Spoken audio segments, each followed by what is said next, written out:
¿Saben cuánto dinero tenía Jesús Gil repartido en diferentes cuentas? Cuando palmó, 854 euros.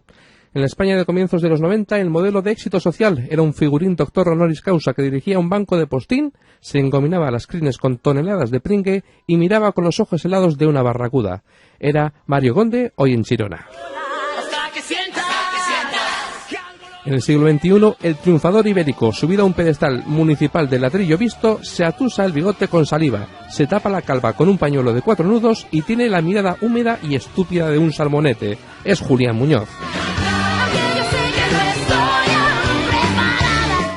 Antena 3 ofreció Maite Zaldívar La confesión, un nuevo ejemplo de falta de decoro moral y de telebasura. Zaldívar, primera dama de la nueva élite social española, la de la prosperidad del hormigón, ex del líder espiritual de la Nueva España corrupta, cobró una millonada por aparecer en la cadena privada que montó un esperpento de programa con pretensiones informativas. ¿El cómo del esperpento? La entrevistadora María Patiño, miembro del exclusivo club de los 20 comunicadores con más credibilidad de este país, muy poco por debajo de los profesionales de Ana Rosa Quintana o Jiménez Los Santos. Dijo: yo no entiendo por qué me callo la boca ante una serie de explicaciones que esta señora no me da. ¿Cómo consiento que me haga tragar con ruedas de molino? No he estado a la altura, reconoció la señorita Patiño, periodista de pacotilla, en una histriónica y teatral puesta en escena, desesperada consigo misma por haber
Y vamos a empezar con una primicia, hablando de inmigración, que mejor que una canción cantada por una persona de color y una persona de raza blanca. Pues bien, sabemos por los dichos que Freddie Mercury y Michael Jackson cantaron una canción juntos. De hecho, Freddie Mercury la cantaba en sus conciertos en solitario y Michael Jackson la cantaba en sus conciertos en solitario. ¿Pero esta canción la grabaron alguna vez juntos? Pues sí, aquí en Radio Casares tenéis la primicia. Freddie Mercury y Michael Jackson, There Must Be More to Life Than This.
Y hablamos de la inmigración. Una curiosa encuesta sobre la inmigración en Euskadi, realizada por el Observatorio Vasco de Inmigración, revela datos sorprendentes. El primer dato es contundente. El 70% de la sociedad vasca exige un sistema más restrictivo hacia los extranjeros que residen en Euskadi. El segundo dato de la encuesta, percepciones, valores y actitudes de la población vasca hacia la inmigración extranjera, también lo es. El 55% relaciona directamente la llegada de inmigrantes con el aumento de la seguridad ciudadana. Por último, el 60% de la población defiende la expulsión inmediata de aquellos extranjeros que hayan cometido un delito y un 3,9% considera que los sin papeles deben ser expulsados directamente aunque no hayan infringido las leyes. Todo quedará.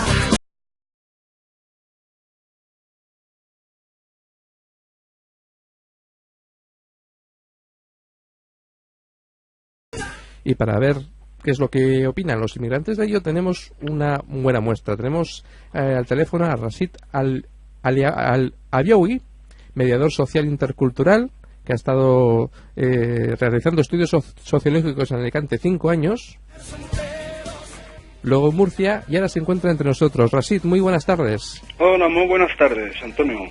¿Qué tal te encuentras en Euskadi? Pues bien, llevo cosa de 6 meses aquí, no llegan, unos 5 meses y medio prácticamente, y en un principio bien. ¿Cuál es tu labor? Sí, yo estoy aquí como, digamos, siempre, estoy aquí para intentar facilitar lo que es la integración de la población inmigrante y tratando, digamos, lo que es la migración en todos los aspectos.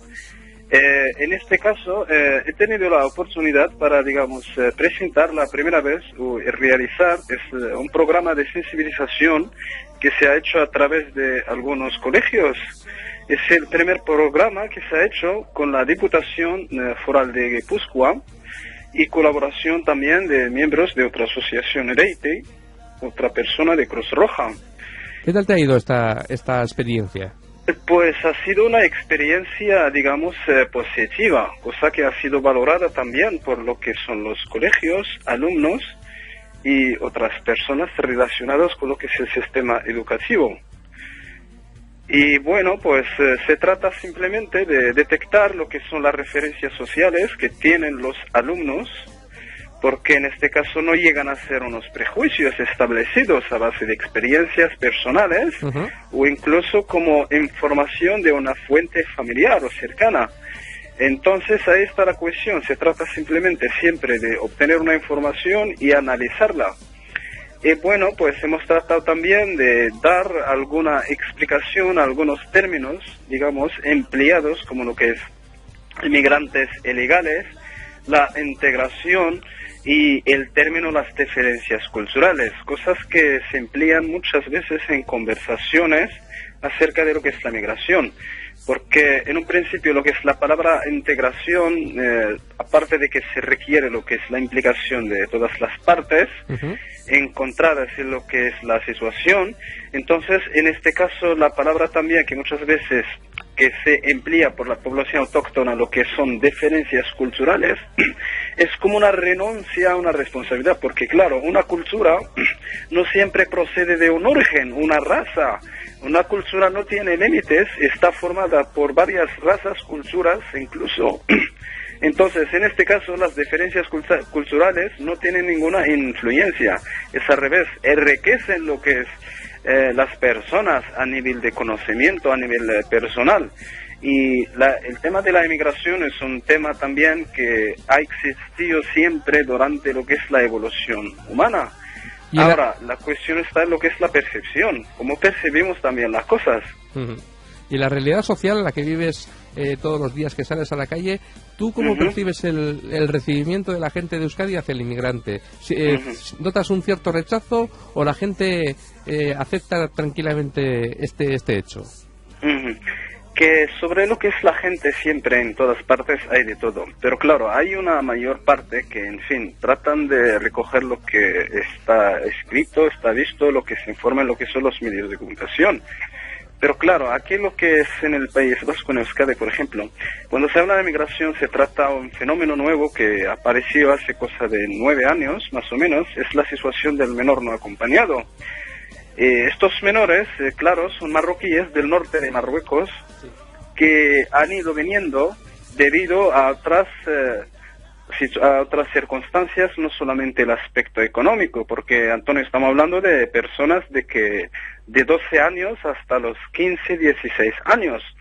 Son personas que tienen una influencia cultural histórica, sabiendo que el norte fue protectorado español, teniendo en cuenta que en el norte también con la antena de la tele se puede coger 5 o 6 canales españolas. Ajá. Quiere decir que están atentos a todo lo que ocurre aquí. Bueno, pues llegan aquí con una perspectiva, con una idea, que es que, bueno, pues llegar, adaptarse, trabajar, ayudar a su familia, por supuesto, desconocen totalmente lo que es la ley, no saben que un menor aquí no puede trabajar hasta los 16 años, y ahí suele haber un choque muchas veces, y ese choque también suele, digamos, producir, bueno, pues manifestaciones. Ahora, esas personas, los menores, en este caso, por ejemplo, debido a lo que es ese sentimiento del fracaso, de frustración, porque no han conseguido los papeles a corto plazo, porque se trata siempre de lo que simplemente hay un malentendido entre ambas partes, la población autóctona, el colectivo inmigrante, y eso, bueno, pues a lo que es la personas ajenas tratan de establecer, bueno, pues una referencia, una idea.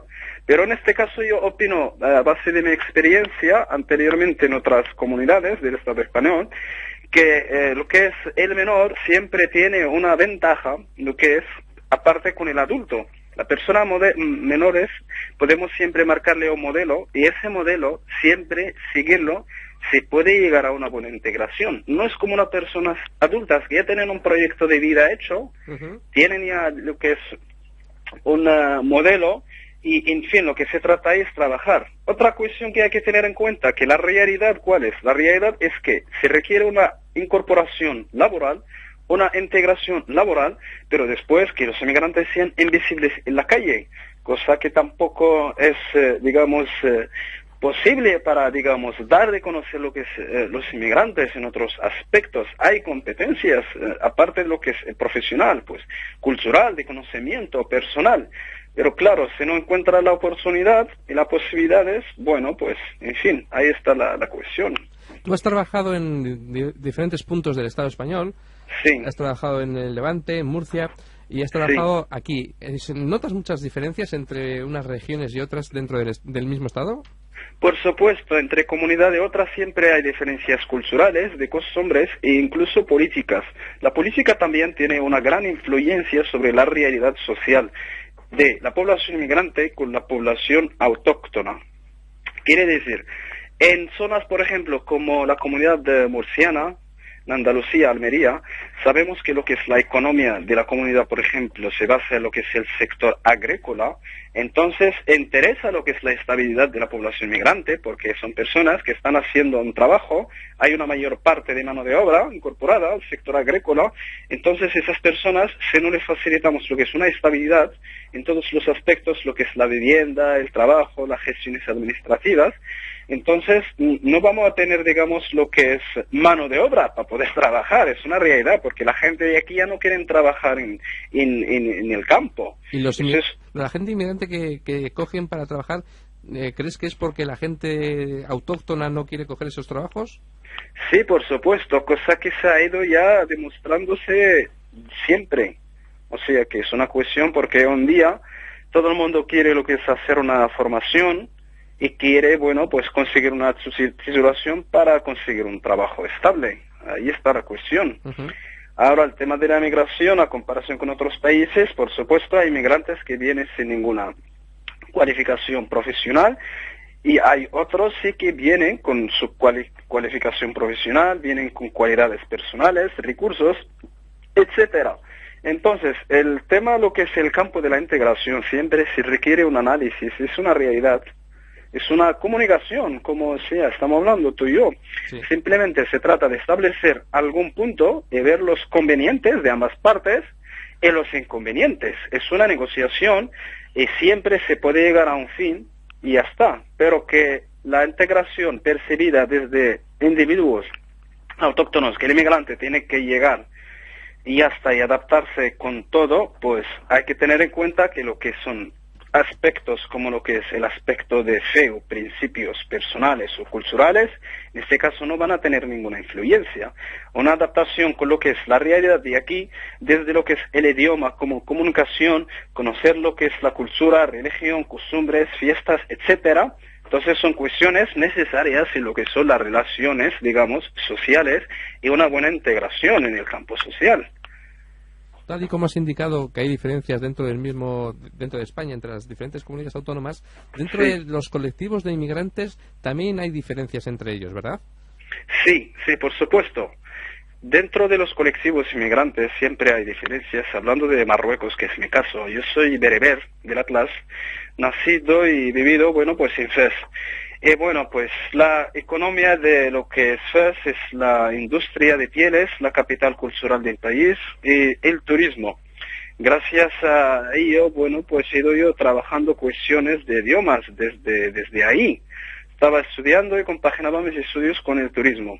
Allí conocí a españoles que van a trabajar temas de tesis de doctorado, análisis, que estaban estudiando aquí filología árabe. Entonces, la cuestión siempre, en fin, aquí por ejemplo hay inmigrantes marroquíes, hay árabes, rifeños y bereberes, susis. Hay que tener en cuenta que en Marruecos hay 3 bereberes, están los susis del Sáhara, los bereberes del Atlas y los rifeños del norte, aparte de los bereberes, los árabes.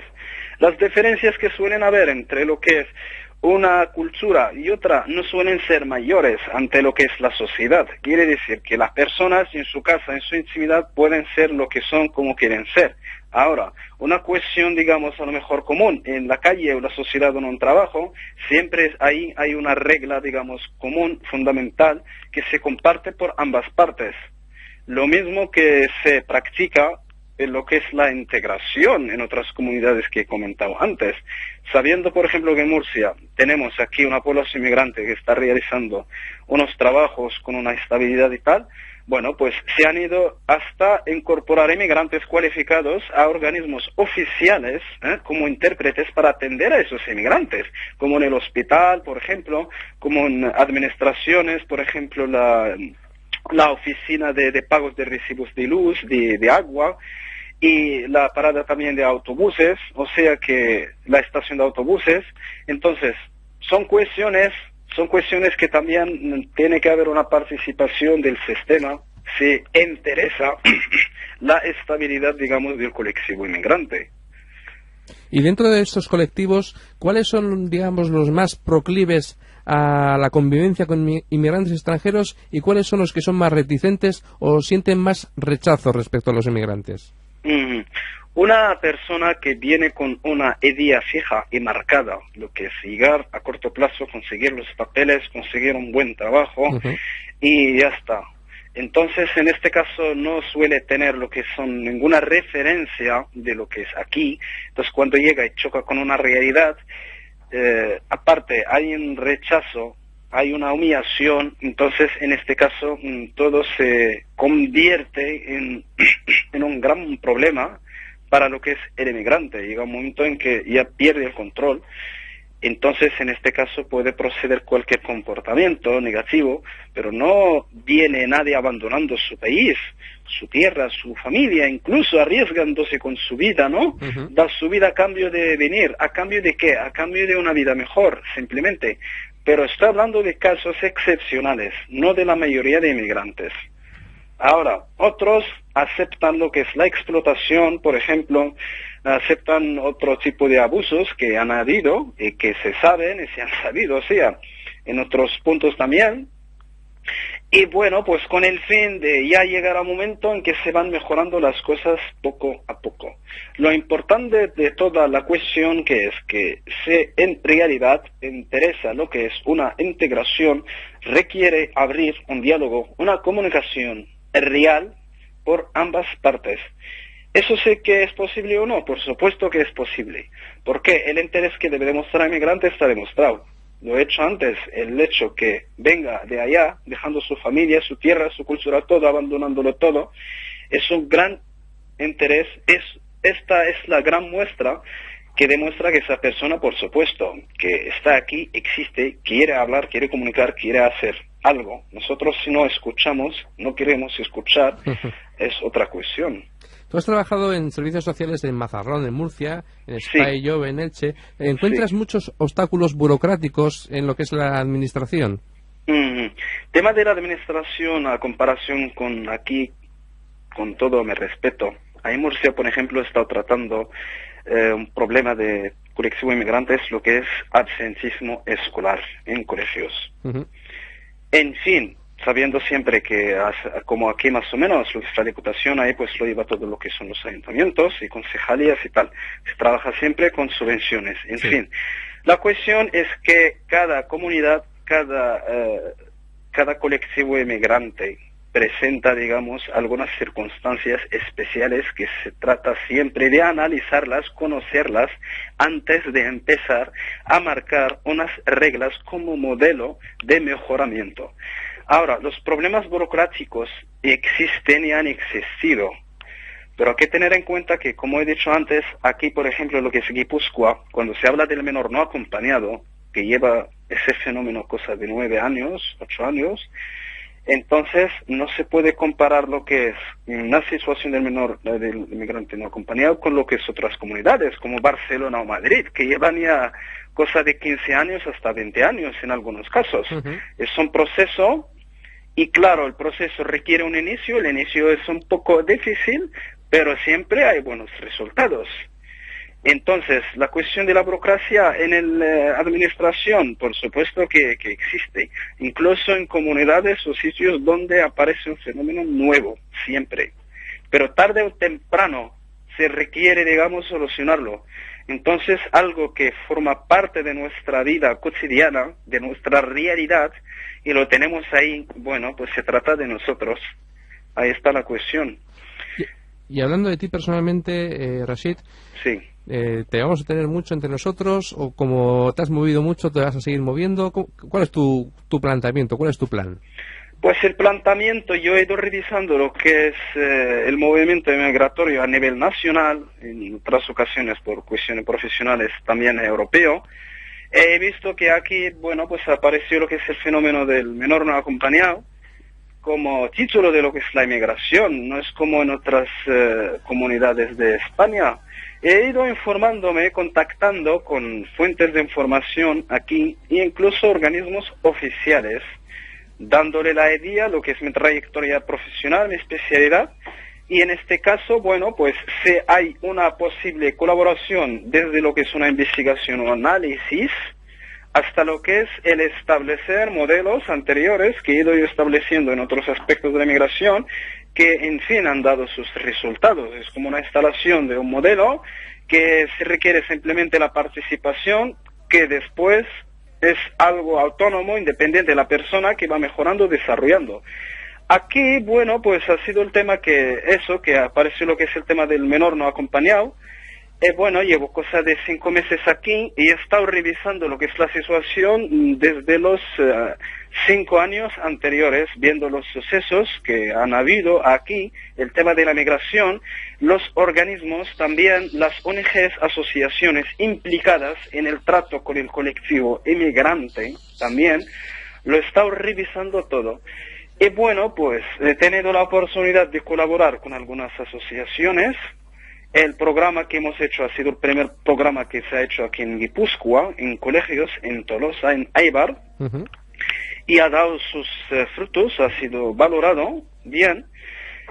Es bueno, pues seguimos ahí y con el fin de que sea es una cuestión posible, se demuestra desde una comunicación desde el principio, con el interés de ambas partes, el resto es ponerla en práctica y para adelante. Pues yo Ahí creo, está. yo creo que Rashid nos ha dado una auténtica lección desde el punto de vista del inmigrante y además de sus estudios. Rashid El Abiaoui, técnico en inmigración, muchas gracias por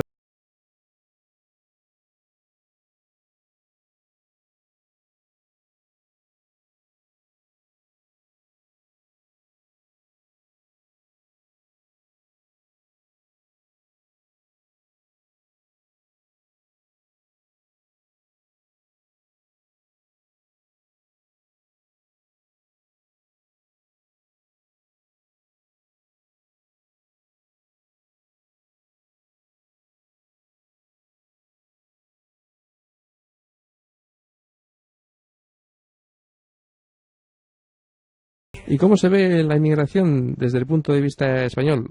Hay un reportaje que habla mucho y bien de ello. De que son los inmigrantes los que tienen el problema y en realidad es el empresario que contrata al inmigrante, no él, porque él trabaja por un sueldo de mierda y más para llevarlas encima, no un curro indigno.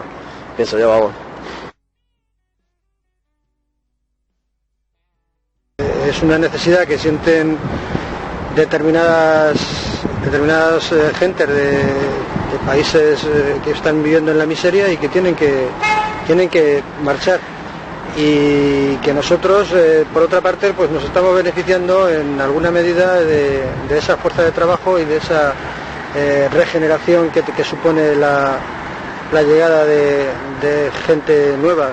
Creo que hay que hacer todo lo posible por integrarlos y ellos tienen que hacer también lo posible por integrarse. No se trata de que renuncien a lo que traen, sino que se incorporen a donde vienen. 60 millones una vivienda, y a otras personas, que a nosotros que hemos ido, dice aquí la señora, hemos ido a currar, somos un país de inmigrantes, pero lo que no se puede ver es que lo que se viene aquí a tirar del bolso, parte de ellos, y lo que se está viendo. España ha ido con contratos a Francia, a Bélgica, a todos los países, pero con la cara limpia. Aquí no vienen con la cara limpia, aquí no vienen con... yo no estoy en contra, yo no soy machista ni nada de eso. Estoy en contra de la persona que viene honradamente a trabajar, pero que acotice a la seguridad social, que yo estoy a punto de jubilarme y no me voy a jubilar porque estoy pagando a lo mejor por otras personas que no acotizan. Y luego decimos que no hay dinero en la seguridad social. Pero ¿cómo va a haber? Si van los señores esos y les pagamos el médico, y a mí me quitan 1.000 euros o 1.500 euros, hombre, por Dios, no se puede. Un Dios maldijo la vida del emigrante, serás mal visto por la gente en todas partes, serás odiado por racistas maleantes, y la justicia te maltrata sin piedad.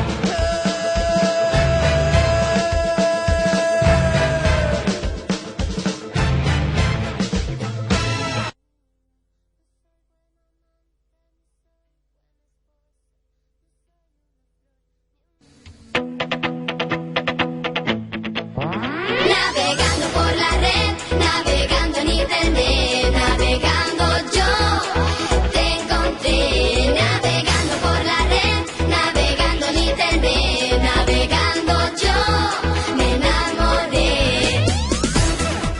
El correo del viaje de tu vida. elviajedetuvida@radiocasares.com. elviajedetuvida@radiocasares.com. Navegando con mi ordenador, busco un chico que mola un montón. En la red lo encontré. Como se acelera el corazón si llega un email a mi buzón. Esta vez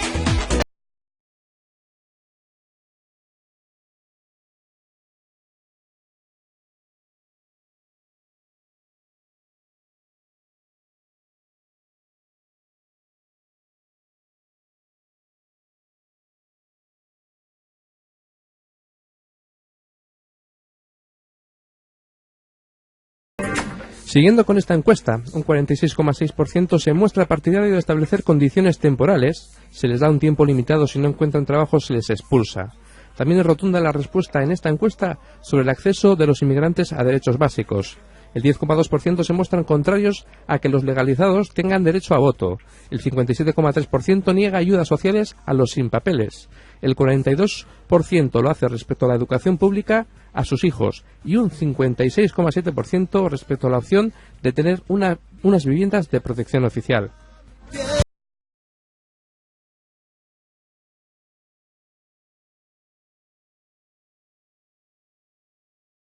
Y tenemos con nosotros al otro lado del hilo telefónico a Agustín Unzurrunzaga, encargado de SOS Racismo de la Oficina de Información de SOS Racismo en Guipúzcoa. Agustín, muy buenas tardes. Hola, buenas tardes.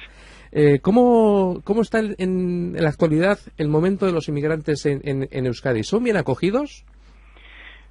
Bueno, son bien acogidos. Yo creo que al margen de la De las formas que haya de acogimiento, yo creo que los problemas más importantes que para mí en este momento se les presentan, yo diría así, haciendo un repaso muy global, que hay como 5 problemas gordos, 5 o 6 problemas un poquito gordos, ¿no?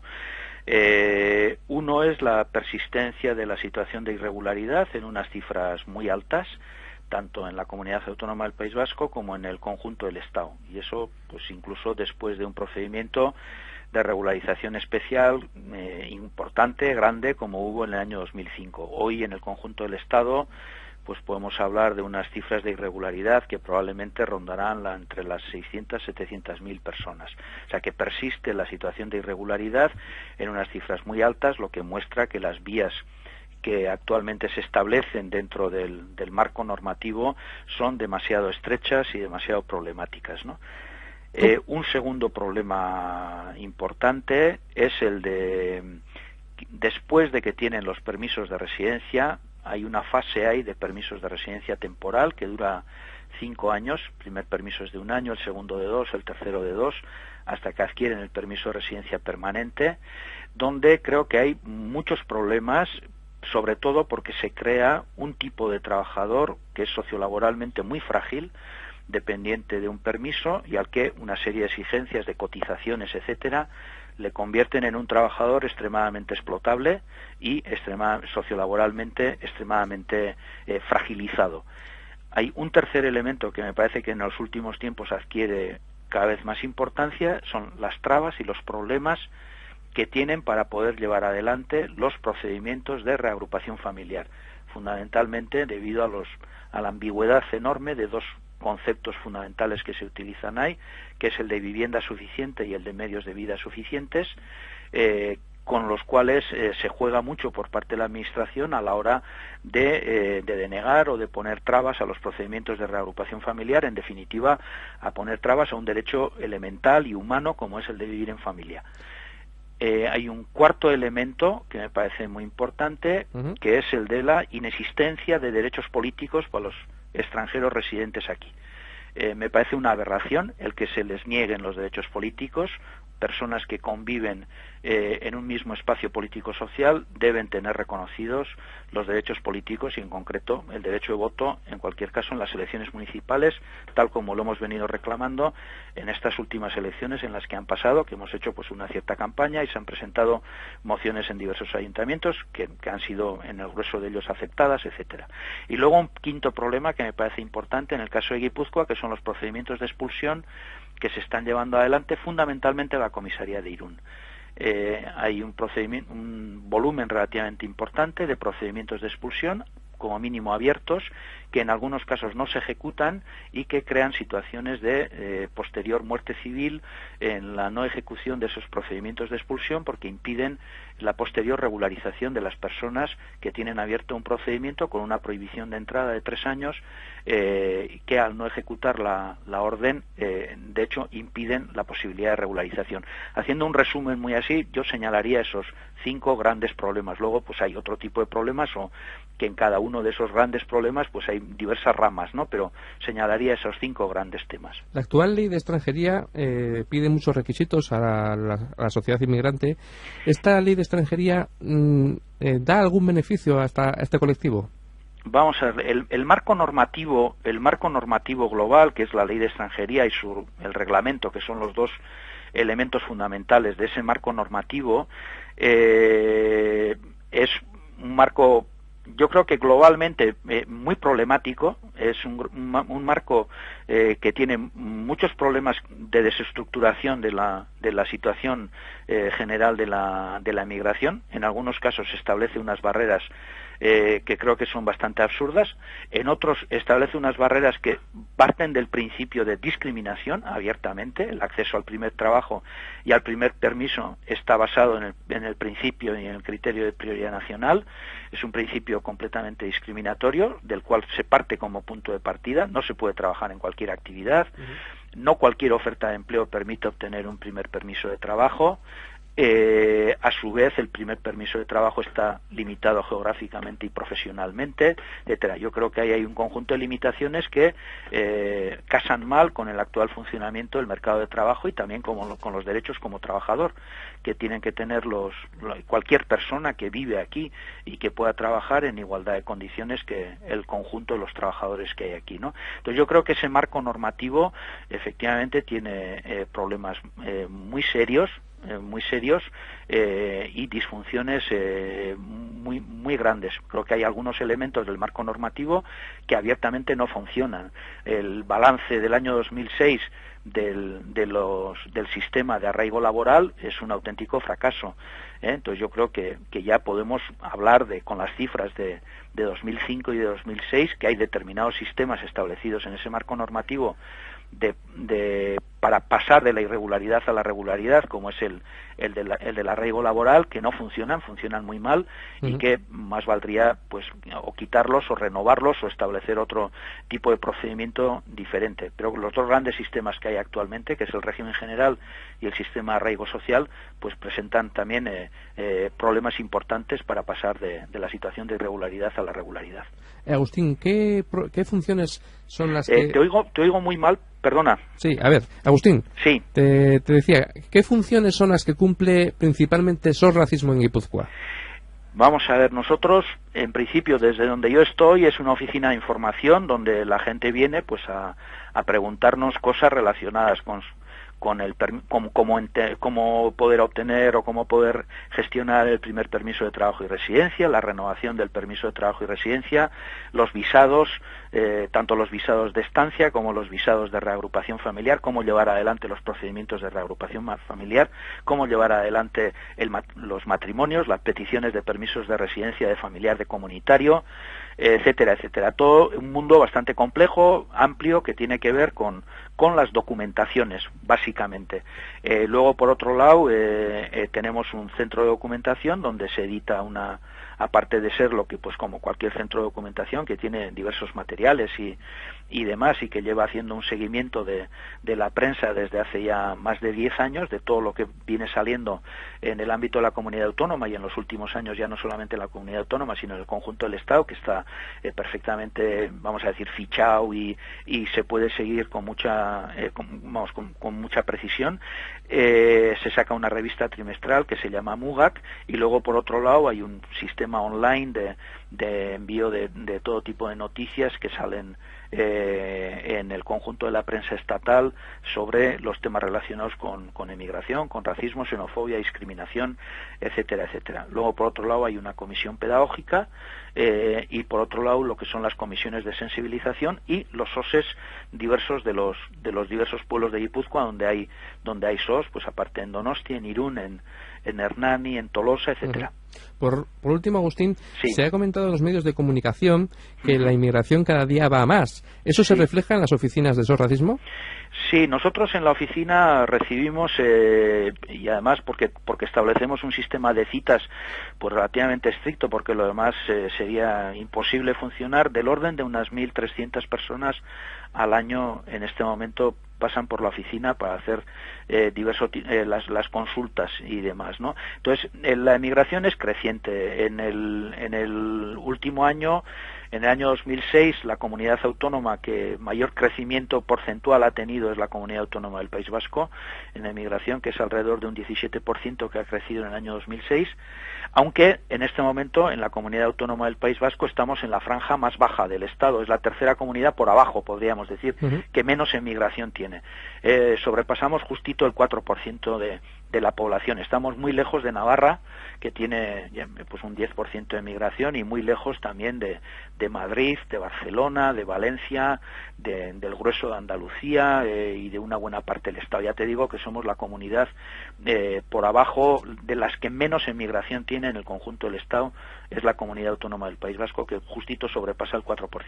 Pues Agustín Unzurrozaga, encargado de la Oficina de Información de SOS Racismo, muchas gracias por haber estado esta tarde en Radio Casares. Un saludo. Vale, a vosotros.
Y siguiendo con esta encuesta sobre el rechazo por etnias en una escala de 1 a 10, la votación obtenida es 3,92 marroquíes, 4,89 norteamericanos, 4,96 África negra, 5 para los asiáticos y 6,42 para los extranjeros de la Unión Europea.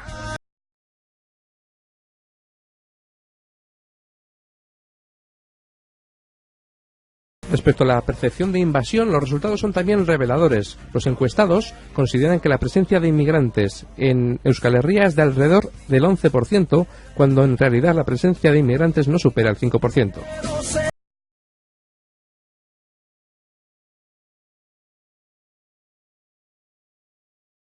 Uno de los problemas más peliagudos que estamos teniendo en Guipúzcoa últimamente es la casa de acogida de Tolosa. Y para hablar de ello tenemos a Pello Ayerbe de la asociación Mugak. Pello, muy buenas tardes. Hasta León. Muchas gracias por estar en Radio Casares y te pido 1000 perdones porque te hemos sacado de una reunión. Dime. ¿Cuál es el problema que existe con la casa de acogida de Tolosa?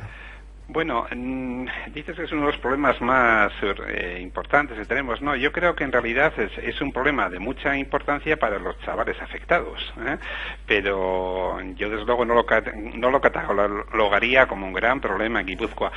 En Tolosa lo que hay es un número de menores extranjeros en este caso, que la Diputación se hace cargo de ellos y que la atención que reciben no es la que se corresponde. Entonces, claro que hay problemas de cierta envergadura, porque efectivamente los recursos que dedica la institución a este centro son claramente insuficientes para lo que necesita, y digamos ahí hay un volumen de problemas de mucha importancia que podemos comentarlos. Pero en cambio, por lo que ha sido conocido el centro de acogida de Tolosa es por una cierta conflictividad creada en el municipio a finales del pasado año. Pero claro, esa conflictividad tiene mucho que ver con la situación concreta en la cual estos chavales se mueven. Sí. Digamos que ha sido ciertamente una irresponsabilidad política las declaraciones del alcalde de Tolosa en contra de esta casa de acogida. Bueno, yo creo que ese es un elemento que efectivamente no ayudó en su día, pero no creo para nada que fuera ni determinante ni nada. Lo determinante, como digo, es el hecho de que el centro de acogida de Tolosa tiene un número de chavales muy superior al que en principio podría acoger. Normalmente se dice que podría haber 12, 13 chavales. Bueno, de una manera bastante habitual suele haber más de 20, de 25. Es evidente que eso es una disfunción gravísima. Por otro lado, tiene unas condiciones de habitabilidad que no pasarían ningún control, por así decirlo. Parece más un psiquiátrico. No tienes ningún mueble que no esté adosado a las paredes.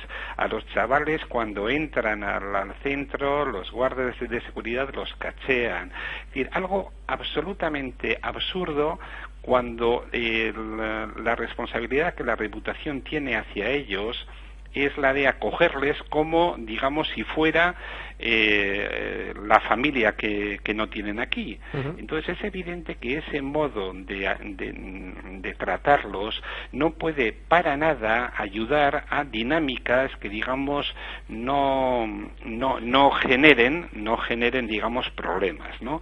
Entonces, el hecho de que haya esa masificación, el hecho de que haya un número insuficiente de educadores para poder atenderles, el hecho de que haya una mezcla de chavales, algunos de ellos con ciertos, digamos, problemas de consumos, de snifar pegamento, con otros chavales que no tienen para nada esos problemas, la mezcla siempre es una mezcla absolutamente problemática.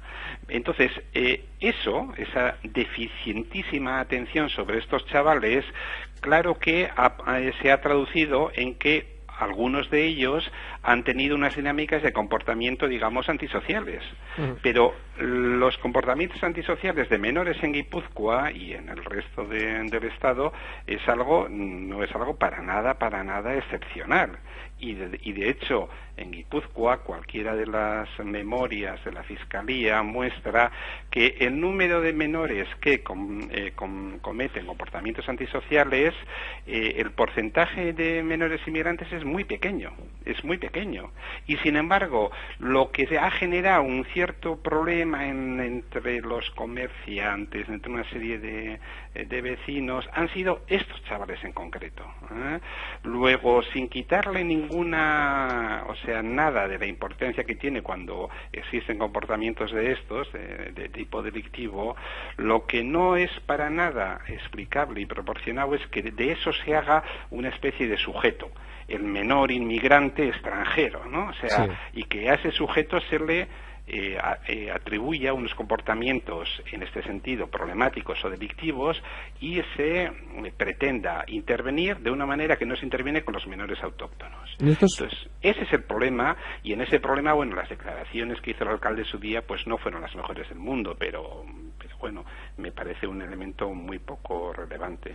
En estos actos delictivos que comentas, quizá los medios de comunicación tengamos bastante culpa, ya que un estudio de MUAC revela que cuando se cometen delitos, aparecen los medios de comunicación indicando la procedencia del delincuente cuando no es del Estado español, por ejemplo, ¿no?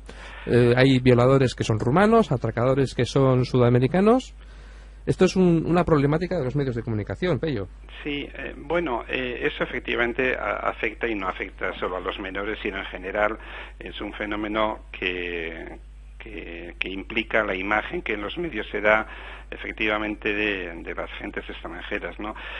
Ciertamente esa es una práctica que en ocasiones se cuida, en muchas no.